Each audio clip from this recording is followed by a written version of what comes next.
Hello and welcome to Craft of the Draft, a massive episode coming up on today's show. We had a couple of under-18s games on the weekend. WA wrapped up their carnival, so we take a bit of a look into the standouts from their champs. Plenty of weekend highlights, a few 2026 prospects coming to the fold, and we also take a look at Hawthorn and Geelong's draft plans for 2025. We've also got a mock draft coming up next week, and if you just want your normal fun footy chat, you can head over to the Hideout on Zero Hangers YouTube channel. All right, straight into, the action from the weekend that just went by. Allies versus Vic Country. We had WA versus Vic Metro, two, contests that we could take a lot away from. WA have now finished up their carnival following South Australia the week prior.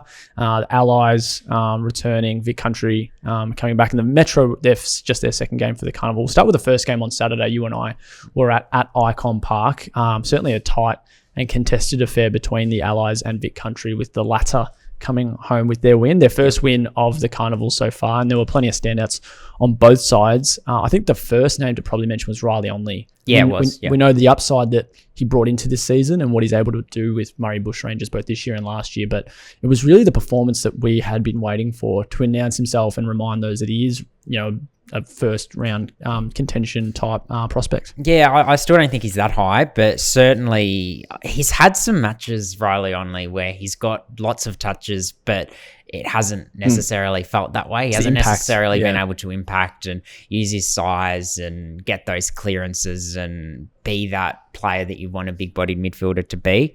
So, yeah, someone who probably sits a little bit later in the draft. But yeah, the performance on the weekend was one that he really needed to have at these championships, and he did have it and was probably the best midfielder on the ground, and a big reason why Vic Country won in a championships where there's probably some people who didn't expect them to win a game. They don't necessarily have the class that they usually do, or the class of some of the other teams.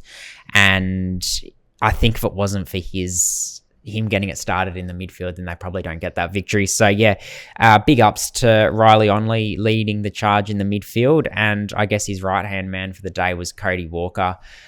We know how high a reputation he has as a Carlton father-son prospect for next year, obviously in Richmond's Next Generation Academy as well. But geez, he links up so well. He's so hard to stop when he gets the ball in his hand. He's just got this innate ability to find space where there isn't any. He hits his targets, and he can take a good mark for a midfielder as well. So yeah, it was a really, really well-balanced performance, and I think it was the game where he probably announced himself to the wider footy world, having done some similar things for Bendigo Pioneers so far this year. Yeah, well, the coach's talent form really stacked up as a bottom major. Yeah. That warrants a conversation around being, pick one contender 18 months out. 18 months out. And we've had a look at him for Vic Country this year.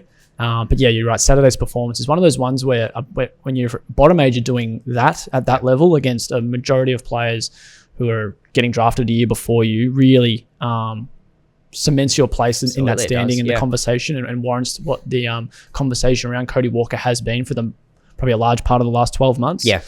We think about maybe Sid Draper a couple of years ago, taking out the MVP for South Australia as a 17-year-old and then backing it up the year after to go top 5 pick to Adelaide.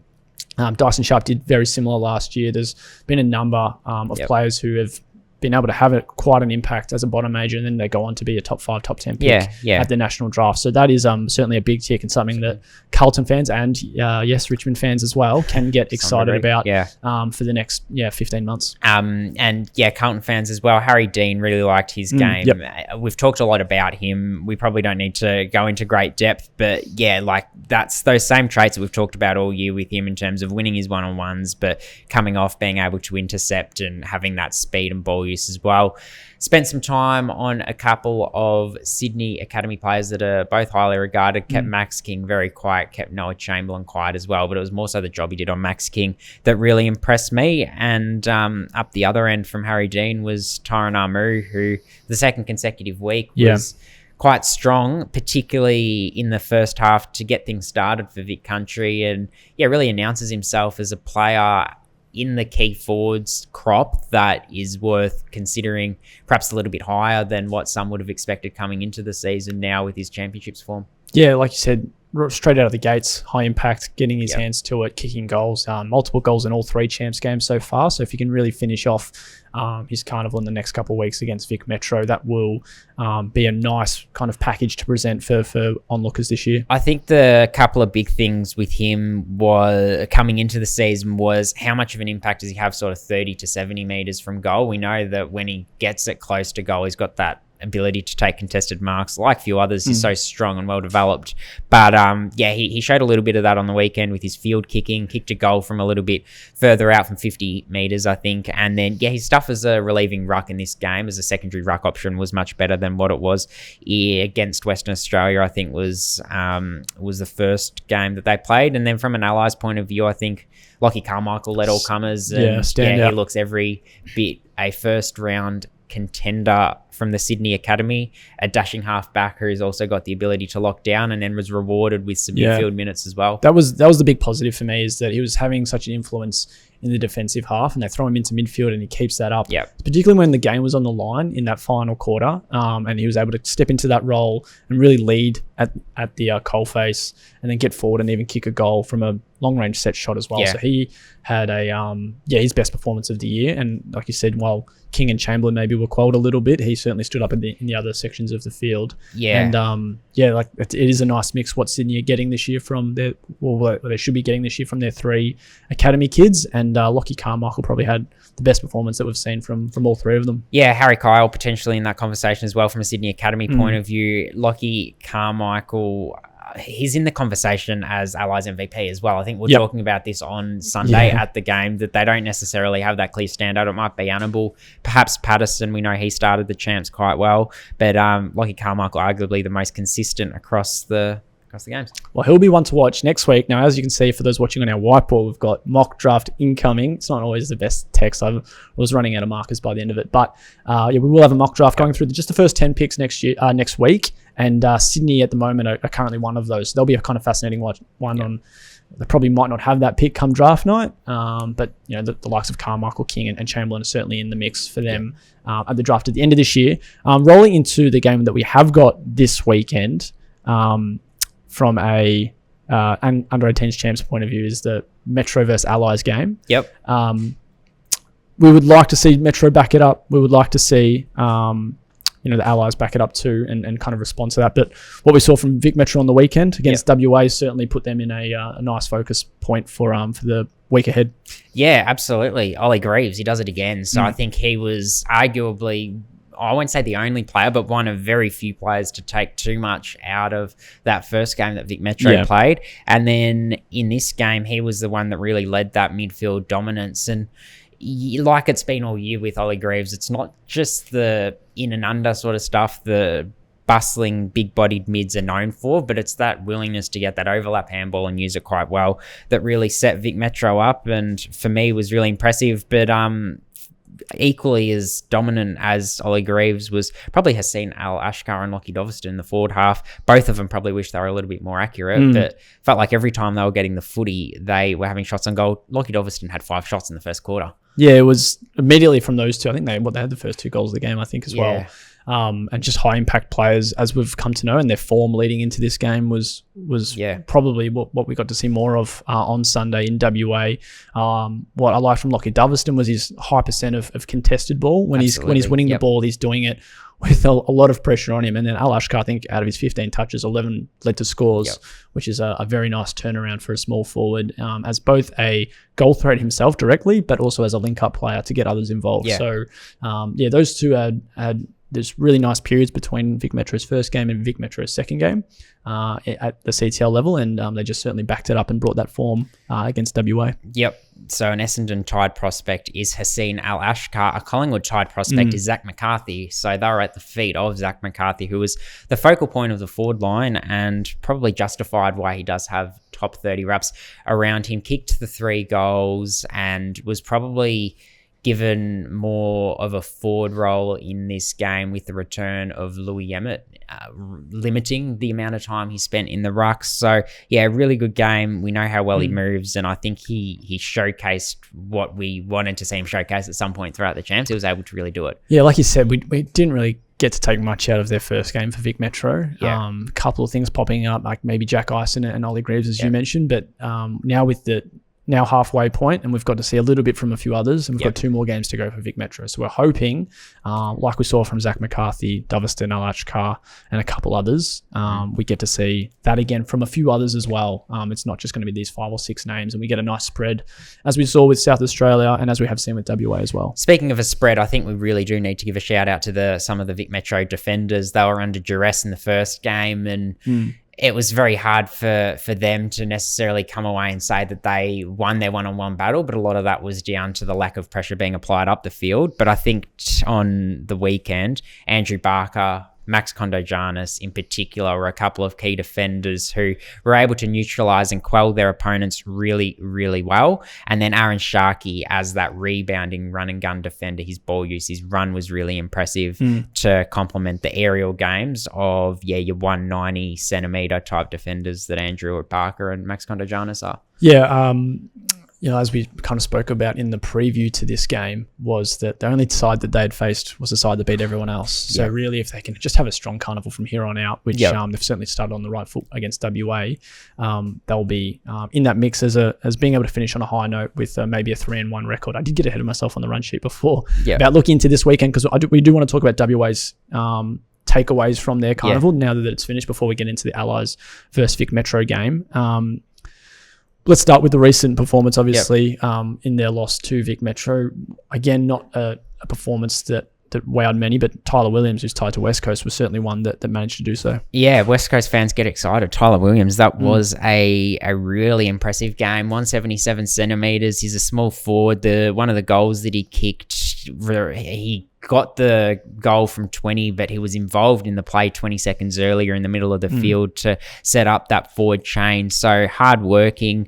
He's got the ability to link up, but he's such a dynamic presence in that forward half, and it felt like every time that Western Australia looked like they were going to score, it was done through him, and when the ball was in his vicinity, he looked so dangerous. So good small forward, applies good pressure, works hard, can get up the field, and then around goals, it feels like he's so crafty. So I think that was a performance that West Coast fans would have wanted to see from him after a quieter carnival perhaps, but he showed all of his traits, and he was largely starved of opportunity because of Vic Metro's midfield dominance. Yeah, it was you add in what Charlie Banfield's been able to do, and as a not a wowing performance, but not a poor run either from Banfield as a tall player who's pushing deep and further up the field as well. So that's a couple of ticks there for West Coast in a period of the club at the moment that they really just need to get some draft hits. Both at the top end, but at the back end's nice too when you see a guy like Malachi Champion debut over the weekend, and they're being able to breed these players through their system and getting them AFL minutes early is always a big tick. Cody Curtin has been a player of focus for us. These championships, had another 3 goals on the weekend in what might have maybe been his best performance of the carnival so far. I think it was.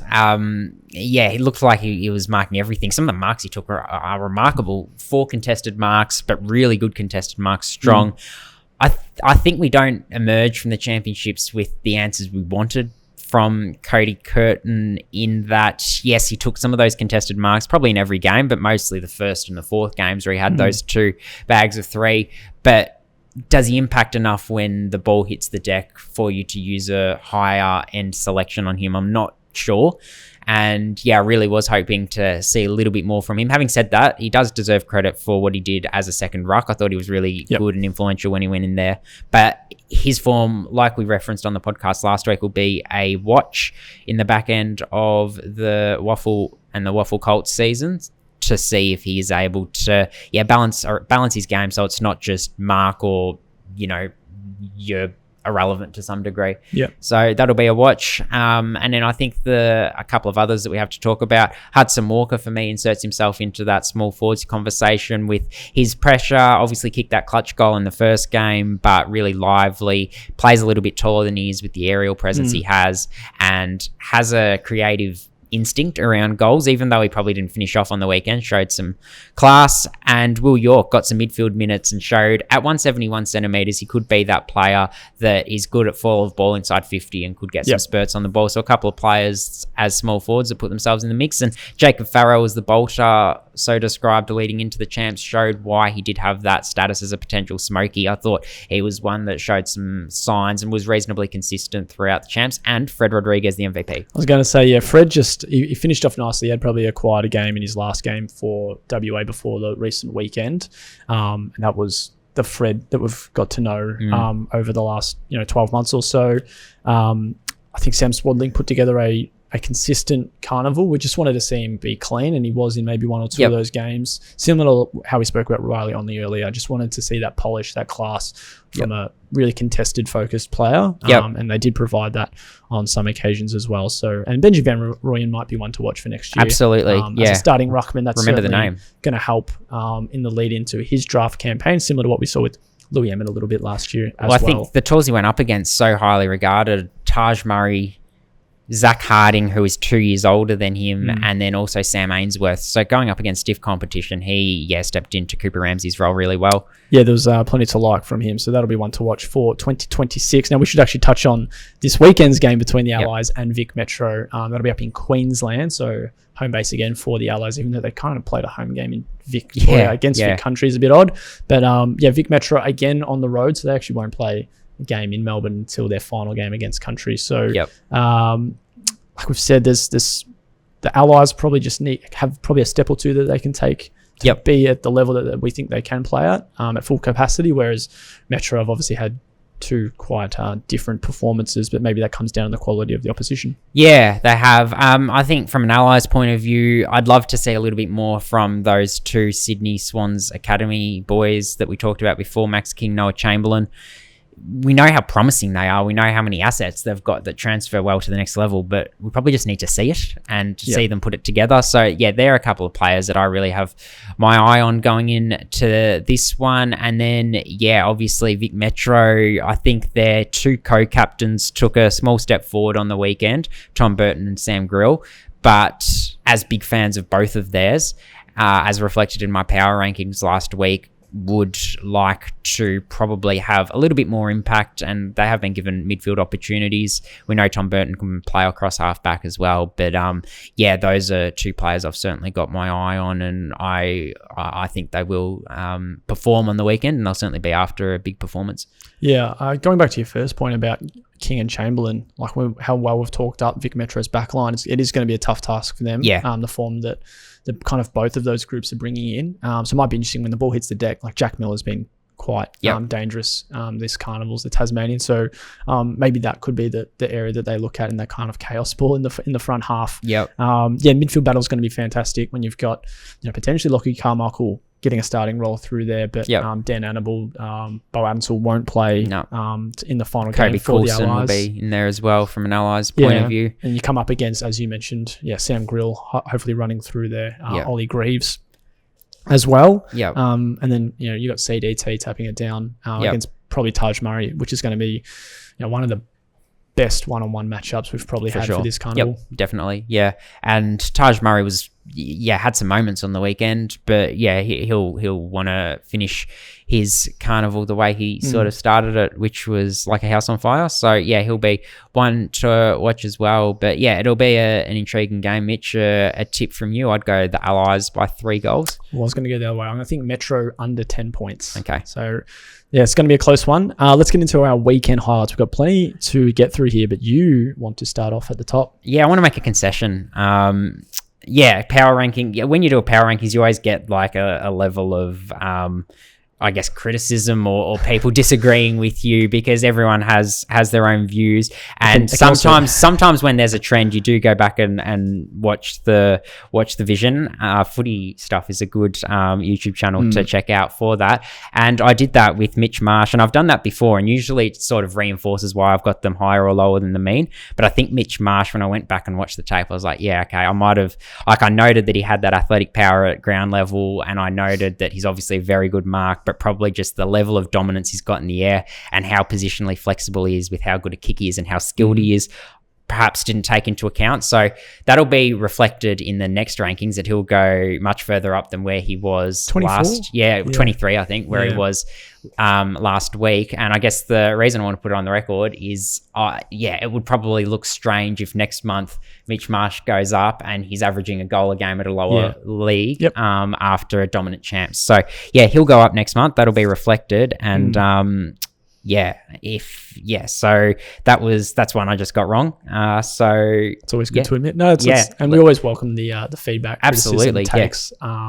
We wouldn't be doing this if it wasn't for plenty of engagement from those that also love talking about the draft and having their And there was another South Australian that I got feedback on, but I'll stand by that. But no, we'll move on to some other South Australians. Sam Cumming and Jack Cook, sample debuts, really, really impressive. Sam Cumming in particular, 16 disposals, looked clean, looked poised, and good to see Jack Cook get a run as well, because probably one that was a little bit unheralded for the Crow Eaters throughout the championships, just because of how much dominance they had. It certainly has some traits. Yeah, well, playing a defensive role at senior level in a game where it was always going to be hard coming up against Adelaide's reserves. So they actually, Woodville West lost by 100 points. And I think I flagged to you when they announced Sam Cumming would debut that's going up against Sturt's undefeated senior side was going to be hard, and they lost that by 115 points. Exactly. So two very tough games to debut in. But for Cook, I think he had 11 rebound 50s, good amount of possessions. And then for Cumming, in a very tricky role that he's been playing so far this year, being able to stand up for North Adelaide senior side is another big tick. So hopefully we get to see them again at senior level this weekend. Like I said, there might be some easier games coming up. So Woodville West will actually take on the West Adelaide, who probably are a bit of below the standard that they've probably come up in recent weeks. And then similar for North Adelaide going up against South Adelaide, Cumming if he plays that game. So maybe a chance for those two to get some wins as well. Yevon Philippou returned, and he did it in fine style. Straight into the Yevon Philippou we came to know at the start of the season. The Yevon Philippou we're really looking forward to seeing at champs. Unfortunately, the injury ruled him out.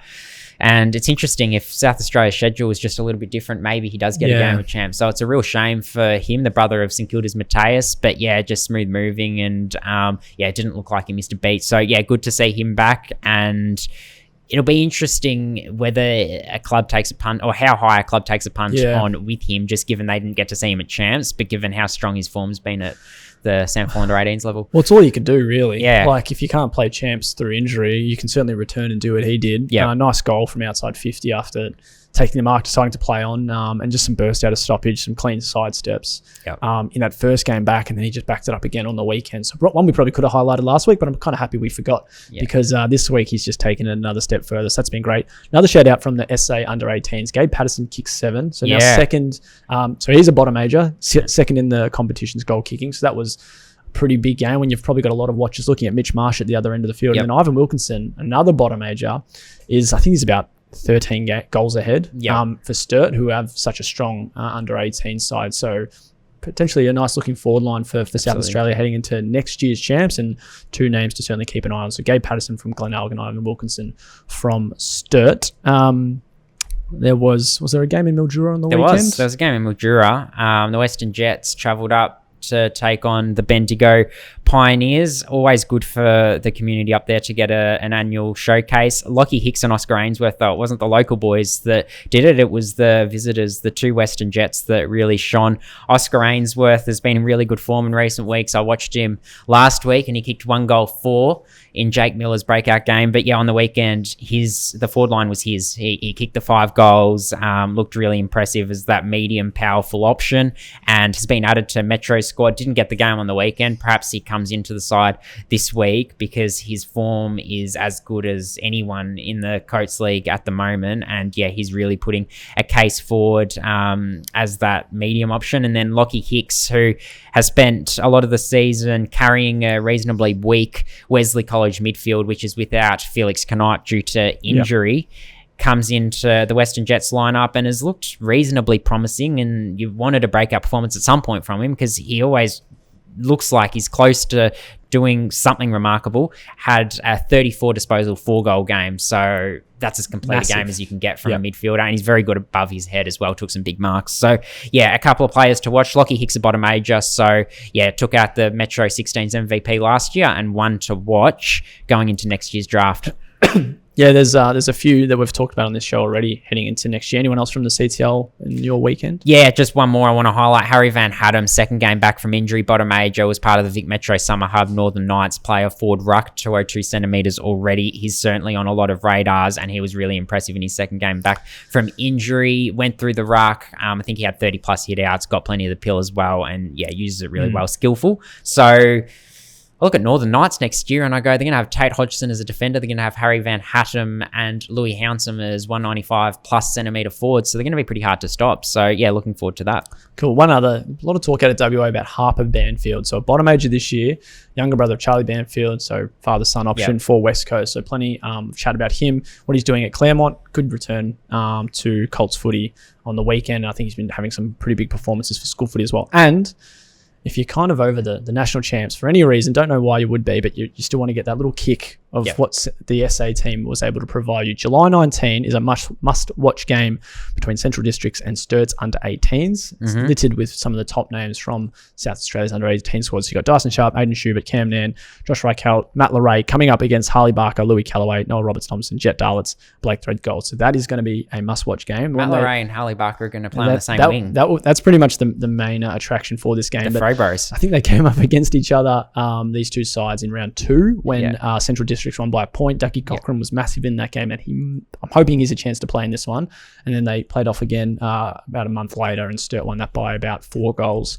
So it's 1-1 heading into this one, just like State of Origin this week. We've got a decider. Yeah. So this is going to be a massive game if you want to see a bit more of what South Australia were able to provide at the under-18s level earlier this year. We move on to our AFL club-by-club draft analysis, the midway point of the season. We've done Adelaide through GWS. We've got Geelong and Hawthorn on the radar today. We'll start with Geelong. Mitch, their draft hand is picks at this point, before trade period obviously, and before the ladder's finalised, but picks 15, 33, 51, 69, totaling 1,412 points. Their club tied talent, Jesse Mallor, went pretty well for Vic Country on the weekend, actually kicked the 3 goals. He's a medium forward who has really announced himself this year and is coming up draft boards quite nicely. And then Ben Wrong did unfortunately done his ACL, but a raw athletic defender who might go late in the draft, might be a category B option for the Cats. But from a list needs point of view, outside of Jesse Mallor, noting they get that medium forward in Jesse Mallor, who do you think might be on their radar? Yeah, well, Ben Wrongda would have been a nice fit. I think these small, medium halfback flankers, wing options, just sort of get some run out of the back line. Now, we saw what they were able to do with Lawson Humphries a couple of years ago and just pluck him out of the Waffle reserves. And knowing Stephen Wells and his team, they'll do something similar with who's available at the end of this year. I think small defenders, outside run, and maybe a tall forward. I'm just trying. They haven't probably had as much luck with tall forwards at the draft as they would have hoped in years gone by. Like Shannon Neal is the most recent, probably one they've hit, but Phoenix Foster was one that couldn't quite get that step up a senior level. So it'll be interesting to see how they go with some of the key position needs, if they see they need some. Like Mitch Edwards is one we haven't been able to see too much of just yet. Toby Conway's another one that's been sidelined but shown potential. So with the draft hand they've got a first round pick. Unless they get really busy in the trade period, which they have been known to do, they'll likely hold that selection through. And I think maybe they start with a forward option if there's one there, like we've talking about Mitch Marsh and where he might be, and if he's coming in a bit short, who might be those options if it's a fancier Louis Emmett type, and they try and get that Shannon Neal Louis Emmett balance outside of forward ruck combination. But I think Liam Heatherton could be one, a nice athletic forward. They won't have Jeremy Cameron forever. And I think he's one that might be on their radar as a tall forward option for them to consider. That's good from you, Mitch. I really like that. You like it? Yeah, I like that. I like that fit. No, I would, although I do like that fit, I'd actually go a halfback as well, which you referenced. So I think Luke Candy or a Jet Darlitz, a couple of South Australians who really showed their form. They'd be a couple that I'd look at. Jacob Farrow in that mix as well. And I think Cam Nan probably starts his career or plays his career as that sort of distributing, long kicking sort of defender. So yeah, someone like that to set the game up and allow the Bailey Smiths, the Max Holmes to play their run and gun style would be what I would be looking for from a Cats perspective. Yeah, what also fascinates me about Geelong is what is their long-term option for Ollie Dempsey? Like, is he going to be a wingman forever? Do they eventually throw him back forward when they might not need him just yet. Like Yep. when you've still got Brad Close, Tyson Stengel, Brian Myers in that front half. So it's going to be quite fascinating. If they do maybe see him as an in and under player in midfield, do they look at a wingman? We've talked about the Frobros and Harley Barker and Matt Larray. They might be in that range for them. If pick 15 probably pushes back to pick 20 maybe. Ish, yeah. So they're going to be the kind of players as well when a lot of clubs, and Geelong are certainly one of them, pick best available talent early at the draft. Yep. So Stephen Wells' list is going to be much different to many other recruiters, but the top of the tree is going to have a name certainly circled when they're on the clock. So yeah, a little bit for Geelong to weigh up. But yeah, as just going back to Ben Rongda, I was really keen to see his season this year. And when I talk about maybe wanting those halfbacks, he's certainly a player that could offer some run, but also some intercept work as well. And when you combine that with what they've got in Sam de Koning, Jack Henry, Connor O'Sullivan, we've seen a little bit from Lawson Humphreys, Jack Martin's looking like a nice fit down back. This is it's a nice group they've got, but I would like to see them kind of add to it. And maybe Ben Rongda is the name for them. Probably one that just needed to play, really, because he is so raw and probably had a few quieter games to start 2025. So yeah, you really feel for him, and from all reports, he's one of the better characters in that Vic Country group. So no doubt they miss him from a culture point of view too. So really unfortunate, but yeah, hopefully Geelong see a long-term plan with him where, it might not be that he plays in the first 2 or 3 seasons on their list, but if you take that long-term project type approach, the athletic attributes are certainly there. Well, so that's one to watch. That's something they've been able to do as well, is, go for those project type players and not have to rush them into the system. You look at Connor O'Sullivan, was it one game in his debut season, and then they just used that extra preseason to set him up to be the player he is now. I think Sam de Koning didn't play in his first 2 years, or similar to O'Sullivan, maybe played one game at the end of his second season. And then his first year as a certain starter, they're going to win the premiership, and he plays a big part in that. So that is the luxury that clubs like Geelong do have, whereas you look at Richmond and Essendon and the kind of names and the amount of names they have to debut. Let's chat Hawthorn. Their potential draft plans this year. So their draft hand picks 7, 25, 55, and 68. So that's 2,133 points. Trying to preview the Hawks' draft plans is really hard because I actually can't pinpoint a certain amount of list needs they have. Like you look across every line and it seems like they're well settled, not only for now, but for the future as well. And you look, they're maybe key defenders, but they've just got Battle, and Barras isn't going to be around for that much longer, but I've got Will McCabe waiting in the wings, Jai Sarong as well. Josh Weddle can certainly play a bit taller, and James Sicilly's got a fair bit of time, I think, in his career to go. Forwards, they probably were a bit of a concern, their tall forward options, and now they're absolutely stacked with how Jack Gunston's playing, Mitch Lewis back, Cal Shadir, Marbior Chol. So they're ticked off there. So maybe it's midfield, maybe it's some outside run, and maybe it's a player who can play at centre bounce stoppages, but also just offer some burst, because they have John Newcomb and Will Day when he's fit. Ken McKenzie and Josh Water in that mix, but I'd like to see just a nice, clean, speedy midfield. I kind of like when we talk about Geelong's draft plans, and they've already got that Max Holmes and Bailey Smith mix. Yeah, exactly. I think you've hit the nail on the head. Like the emergence, I'm not sure if I've referenced it in this podcast. I've certainly talked about it a lot in conversation, but the emergence of Ed Richards this season as a bona fide midfielder, I think is very symbolic of the way that AFL is going, moving away from your in and under, terrier type of Miles players. Bergman's another one. Yeah, exactly. Who's re-signed at Port Adelaide. So those sort of run and gun dashing midfielders are the players that are going to be in demand, and the players that are going to have a more and more prominent role.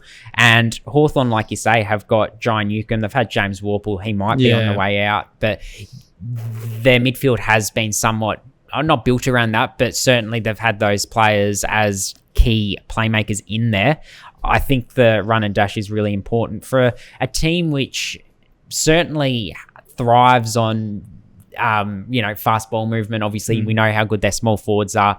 You think about the way they played last year when they were at their best, they were really, really hard to stop. And I think having a midfielder with good fleet of foot, with good speed and really good ball use in the ilk of a Sam Grill, in the ilk of a Yevon Filippo, certainly would be what the Hawks would be after, if possible, with that early selection. And they're a club that, unlike a lot of clubs in this draft class, doesn't really have a clear player attached to them via an NGA or father-son. So they've got Kobe Williams, maybe becomes a late option depending on his late season form at the Western Jets. And then Goy Jath is also in there at NGA. But yeah, at best, he'd be a rookie chance from the Gippsland Power, the brother of Chanquoth Jath. Yeah, there was obviously that talk about Ollie Greaves. And while, yes, they are one of the clubs more starved of top-line talent, I was pretty happy that Greaves didn't get that matchup with the Hawks and that he is an open pool player. They do have Cooper Hodge next year, who we might touch on in a second, that kind of player and the battle that they'll be in to get his services. But yeah, you're right.